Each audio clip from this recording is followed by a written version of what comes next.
Hey everybody, my name is Julian, and I just hit a big milestone today. I just hit my 1,000 days in Duolingo. I'm really happy, I'm really proud of myself. I want to just take this time to reflect on my journey. I want to talk about, is Duolingo even worth it? Can I even speak Spanish? Can I understand Spanish? Can I read Spanish? Has it even worked? Let's dive right into that. I got a whole bunch of notes here. I got a lot of thoughts on Duolingo and my whole experience. So first off, I want to talk about my experience with Duolingo at the very beginning and why I got into it. Honestly, one time I saw my cousin learning Spanish on Duolingo. I was like, what are you doing? I had heard about the app, but I never actually used it. So I saw him using it. I saw how easy it was. It looked kind of fun. I've always wanted to learn Spanish. And on top of that, I've been looking for another hobby, another way to enrich my own life without going to the gym or working on my physical fitness. So I thought, it doesn't hurt to give it a try. There's no barrier to entry. You can just download the app and it's free. So I started out just doing Spanish since that was my target language and that was the language I wanted to learn. Some things about that, it was a positive experience. I felt like I was learning at the very beginning. I think I was learning a lot. I was learning a lot of vocabulary. I was learning a lot of very basic grammar structure. Like how the verbs work, the basic verb conjugations. I think Duolingo did a really good job on that. And as I started progressing, I did see some different growths that I was having with Duolingo. I think what we call, in the gym, we call it newbie gains. It felt like the newbie gains in Duolingo. So I think it really helped me on that. I want to talk about what I think Duolingo does well. And then we'll go into the other aspect of it, of what it doesn't do well. But what it does well is, like I said, there's no barrier to entry. It's free. You can just download it. You just have to have a phone, watch a few ads, and then you can start learning right away. I think, like I said before, basic vocabulary, basic grammar structures. Now, we'll talk about grammar a little bit later, but I think for very simplistic grammar things, such as the basic conjugations of present tense verbs, or perhaps just learning vocabulary like everyday items like apple, cup, water, party. These are all words that you must learn when you're learning a language. Especially Duolingo teaches you these words early on. These are the foundational parts of learning a language. So I think Duolingo does a really good job at introducing a lot of vocab in a fun way. And on that fun way, the best part about Duolingo is it feels like a game. It doesn't even feel like you're learning, right? They've gamified the system of learning a language. So, I felt addicted when I first started. I would be playing so much. I would get so much XP. I would be obsessed with getting XP, obsessed with beating other people on the leaderboards. I would be obsessed with making sure my streak was okay, that I wasn't harming anything to my streak. So I think it does a really good job of pulling you in and really getting you started with the language. I think those are the really positive aspects of it. Now, maybe some of the areas where Duolingo is not as good. I think the first part of that would be you don't actually learn the language from using Duolingo. Yeah, I said it. You can learn a lot about the language, right? You can learn vocabulary. You can put some words together. But when you're getting into more complicated grammar, when you're talking about just daily practice, I don't think Duolingo is the best for that. I think Duolingo can give you a false sense of progress. For example, I would get a lot of XP, but it doesn't actually matter if you have XP. Can you learn the language? Can you retain sentences? Can you understand someone when they're speaking? XP, it literally doesn't matter. So I think that's an area where Duolingo really doesn't do a good job of. And on top of that, I think it's too focused on gamification. And I get it, okay? Because with the gamification, like, it's what pulls you in. It's what keeps you involved. It's what keeps you playing the game. But in the long run, I don't think it's as handy as the beginning, right? So that's kind of my thoughts on Duolingo. I want to give you some stats here. So I've done Duolingo Spanish. That's what I'm mostly talking about here. I also speak a little bit of Vietnamese with my family. So I did Duolingo Vietnamese as well. And that was a great experience. I can't read or write Vietnamese, so it was really good to kind of just look at the writing of Vietnamese. I also did a little bit of Duolingo Japanese. I studied Japanese way back in college, and so I did just a little bit of that just to test it out. And I did the Duolingo Chess as well, which Duolingo Chess was a lot of fun. You know, I play chess here and there. It was good to just learn a little bit of strategy. But primarily, I left it for Spanish. Now, so I wrote down some Spanish stats of my Duolingo. So as of today, of 1,000 days, I have over 190,000 XP. I have my Spanish score as 85. And I've gotten every achievement that you can get. So if you look on the, I forget, like in the profile section or whatever, and you can check your achievements. I've gotten every single one. So I do play a lot, or I have played a lot, and I'll get into that. My year end, you know, they kind of do that Duolingo Wrapped or whatever, like your year end review at the very end. My very end, I was the top 4% of learners. Which is interesting because the year previously, I believe I was at the 1% of learners because I played a lot previously. This year I scaled back because I was using some other methods, which I'll talk about in a little bit. But I was actually really surprised that I was still the top 4% of global learners, which is crazy. And it just actually shows you how many people are just checking the box and just doing Duolingo for this streak and probably not learning anything. While using Duolingo and just doing that. So I don't know. That's what my thoughts on that. Let's talk about actually learning a language and learning about Spanish. Okay. I was using Duolingo religiously at the beginning. I would even take notes. I would be playing it on my PC. And then I would even be taking notes. Like I would be writing down some words. I would be writing down grammar rules. I was acting like Duolingo was like school. That's how serious I was taking it. And like I said, I think it did help me, especially at the very beginning. But I noticed I started plateauing at a certain point. There's a certain point where maybe it wasn't helping me as much. I think I was getting past those newbie gains, right? And I needed other methods of learning. So I probably did Duolingo, just straight Duolingo, for maybe about 2 to 3 months. I'd say maybe about 3 months, where I was only doing Duolingo, taking meticulous notes, playing a lot every day. Sometimes I would play 30 minutes, 45 minutes a day.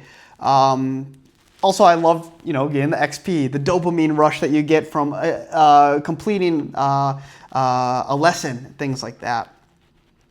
But I noticed myself plateauing, and I also went on just like Reddit and other language learning areas. Like I was just watching people talk about it on YouTube.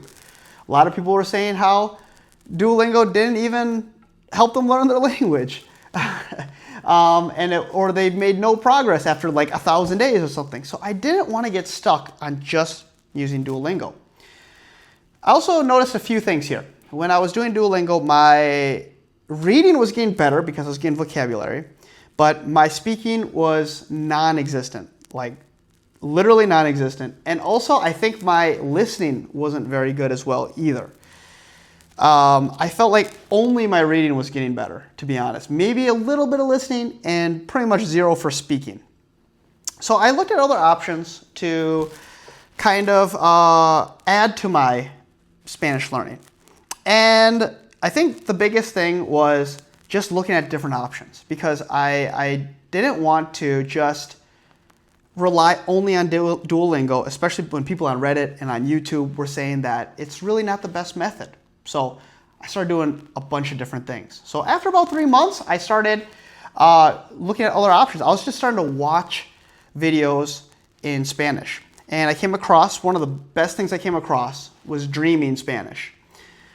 Now, dreaming Spanish is just the idea of comprehensible input.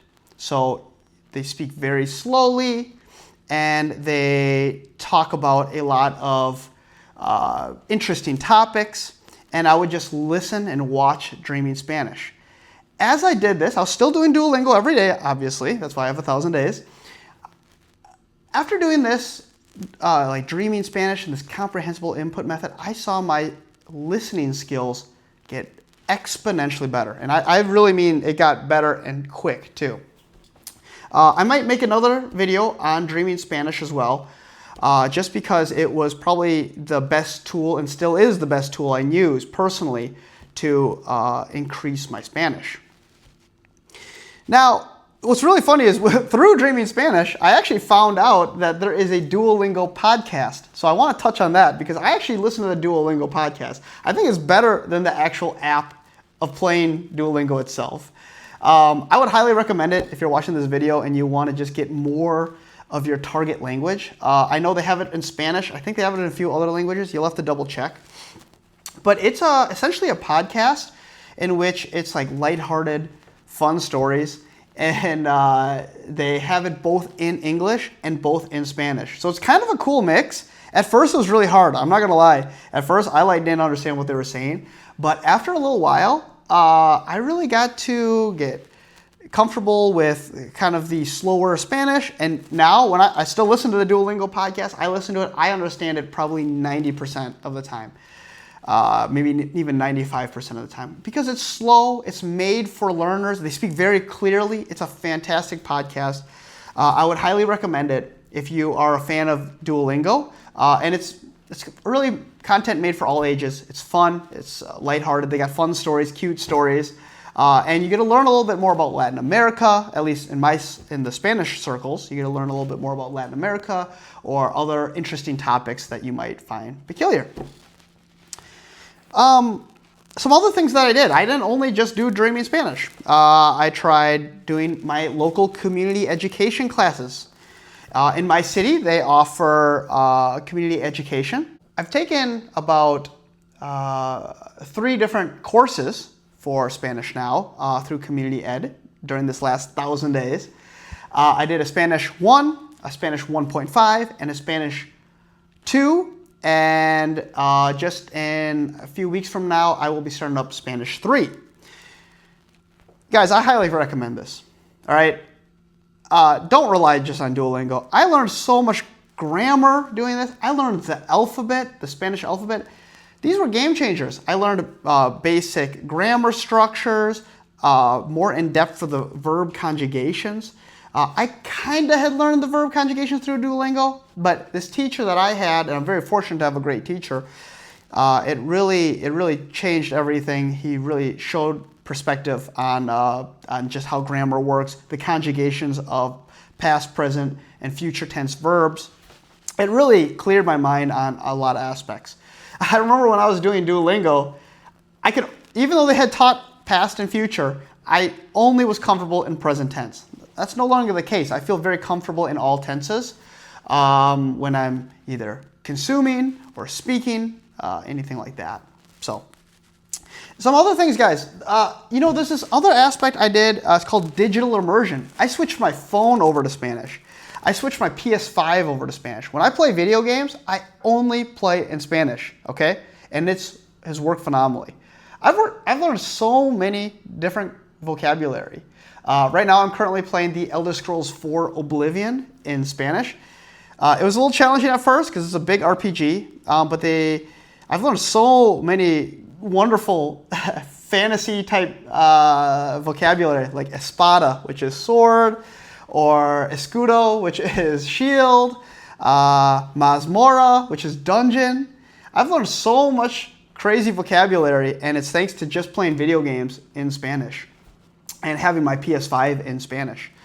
Like I said, I have my phone in Spanish as well. It's a little tricky at first, but I keep a running list on my notes app of important words, and I just add that in. as I'm kind of navigating my phone. So make sure you don't do this until you're a little more intermediate. Don't do this after 3 days of Duolingo, right? You want to have a base vocabulary before you do this. And then lastly, I'd say another big thing that I just started not too long ago is I'm doing it's like a course on YouTube. It's called Language Transfer. Language transfer is great. It's a linguist.